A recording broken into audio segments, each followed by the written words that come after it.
A journey through the Garden of Beginnings. Imagine this, it's quiet. And the first light of creation begins to dawn. We're not there to witness it. But the echoes of that divine moment have been etched into the tapestry of humanity. Genesis, the opening chapter of the Bible, doesn't just tell us how the world began, it invites us into the very heart of life's purpose. I want you to take a deep breath with me because we're about to step into a story that's as much about you as it is about the dawn of existence. In the beginning, God created the heavens and the earth. Those words aren't just poetic, they're revolutionary. Why? Because they set the foundation for the profound truth that life has intention. And so do you. But let me ask you, have you ever felt lost? Like a wanderer in a chaotic world? Perhaps you've wondered, why am I here? What is all this for? Genesis answers with an audacious claim, you're here on purpose. As we explore the story of creation, we see the artistry of a God who transforms formless voids into a masterpiece. Light emerges from darkness, land from the waters, and life from nothingness. And then comes the crowning moment, humanity. So God created man in his own image. In the image of God he created him, male and female he created them. Pause on that for a second. You and I are reflections of the divine, imbued with the spark of eternity. Now, think about this, what does it mean to carry the image of God? It's not about physical appearance but essence, creativity, love, reason, and the ability to forge relationships. But here's where it gets personal. How often do we diminish that spark within ourselves? How often do we forget that being made in God's image gives us the capacity to bring light into the chaos around us? Let's picture Adam and Eve in the Garden of Eden. It's a paradise. Yes. But more importantly, it's a sacred space where humanity and God walk together. That closeness, that intimacy with the Creator, is the essence of life's purpose. And here's the kicker, you and I are invited into that same relationship. But then comes the fall. You know the story, a forbidden fruit, a serpent's whisper, a choice. And just like that, the harmony shatters. Isn't it fascinating how the first act of rebellion was rooted in a lie about identity and purpose? The serpent tempts Eve by questioning God's intention. Did God really say? It's a tactic we still see today in our moments of doubt and fear. I want you to reflect on this. What are the lies you've believed about yourself? What voices have made you question your worth, your place in this world, or the love of the Creator who formed you? But here's the hope. Even in their failure, God doesn't abandon Adam and Eve. He clothes them and sets a plan for redemption in motion. Genesis teaches us that our mistakes don't define us, God's grace does. Next up, we'll unravel the deeper significance of humanity's exile and the path back to purpose. The road back to Eden, finding redemption and restoring purpose. When Adam and Eve left the garden, it wasn't just a physical departure. It symbolized humanity's spiritual estrangement from the Creator. But the story of Genesis isn't about punishment, it's about a divine promise. And this is where things get interesting, because that promise includes you. Picture this, you're standing at the edge of a vast wilderness. Behind you lies paradise. And ahead, the unknown. What do you take with you? For Adam and Eve, it was the memory of Eden. A deep-seated longing for communion with God. Do you feel that longing in your own life? That yearning for something greater? Something eternal? In Genesis, we see God immediately set a rescue plan in motion. The promise to crush the serpent's head, Genesis 3 verse 15, isn't just a cryptic verse, it's a declaration of hope, pointing to Christ. But here's the challenge: humanity doesn't walk a straight path to redemption.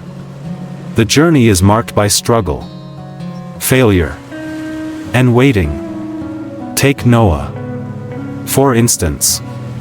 The world had descended into chaos, and God, grieved by humanity's corruption, chose to start anew. Yet, even in the flood narrative, we see grace. The ark becomes a symbol of God's protection and provision, a reminder that when we trust Him, even the most overwhelming storms can't drown His purpose for us. Now let's zoom out. How often do you feel like you're adrift in life's floods, struggling to stay afloat? What if I told you that God's promise is your ark? The story of Noah reminds us that even when everything seems lost, God is in control, shaping the waters into something that carries us toward new beginnings. But the story doesn't end with Noah. Enter Abraham, a man called to leave everything familiar and walk by faith. God promises him descendants as numerous as the stars and a land flowing with blessings. Abraham's journey teaches us that faith isn't about knowing every step, it's about trusting the one who guides us. Ask yourself, what are the unknowns in your life? Are you willing to take the first step, even when the destination is unclear? Faith, as Genesis shows, is less about certainty and more about relationship. It's about saying, "Here I am, Lord, lead me." And yet, Abraham's story also reveals human frailty. There are moments of doubt, times when he tries to take matters into his own hands. Sound familiar? How often do we let fear or impatience lead us away from trust? But even in those moments, God remains faithful. He fulfills His promises, not because of our perfection but because of His. The same God who walked with Abraham walks with you. The question is, will you trust Him? As we move forward, we'll delve into the ultimate fulfillment of God's promise and how it reshapes our understanding of purpose. The promise fulfilled, living with eternal purpose. From the beginning, Genesis points us toward a future hope. It's not just a story about the past, it's a roadmap to the ultimate fulfillment of God's plan. And that plan finds its culmination in Christ. Think about this: all the promises in Genesis, the crushing of the serpent, the blessings of Abraham, the covenant with Noah, they converge in Jesus. He is the bridge back to Eden, the way to restore what was lost. And here's the amazing part: His mission wasn't just to save humanity but to invite us into a new way of living. Let me ask you, what does it mean to live with eternal purpose? In Christ, we find the answer. He shows us that purpose isn't about success, power, or even comfort. It's about love.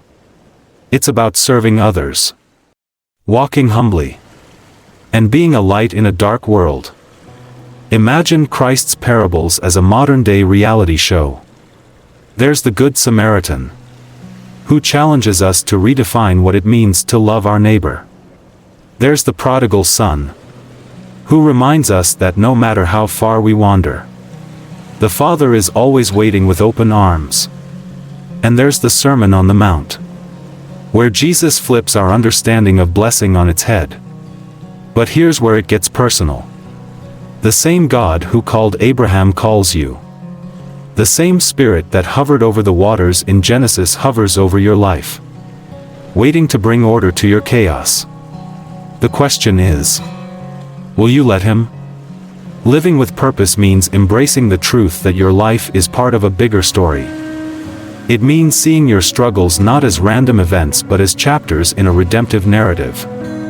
It means knowing that even when you stumble, grace picks you up. And as we look to Christ, we see the ultimate example of purpose fulfilled.